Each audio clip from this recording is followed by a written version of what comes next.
There, how to install Mercury Camera app. So this app is called Genie, as I understand, and then you can just tap Get, and then just confirm with double click or just your Face ID, whatever you like.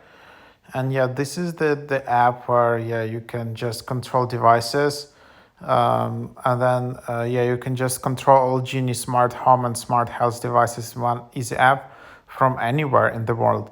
Genie is easy enough for anyone to use and combine the simplicity of on and off switch with premium features such as easy powerful control of each device, group devices and controlled by room, smart health products, support tracking weight, BMI, body fat percentage, schedule when devices turn on and off to allow more control and security, cloud-based services so you can log in and control your home from any phone. Yeah, so this is basically the idea.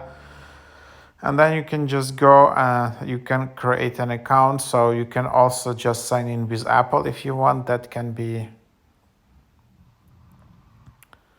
there are a lot of permissions here. Of course, you need to give permissions to Bluetooth, and then you can just tap to add device, for example, here, and then add manually, or you can just enable search for device. So add manually. You can see, like, for example, here you can see Mercury Camera if you're interested in that. And then you just need to connect to your Wi-Fi, and then you just can connect to that device. So that's basically the idea here. Then you just have your information, your profile, shop, smart themes. You can create theme and create multiple actions automatically, triggered by conditions such as weather, device status, and times. And there are notifications, shop. Something's not working, but the shop.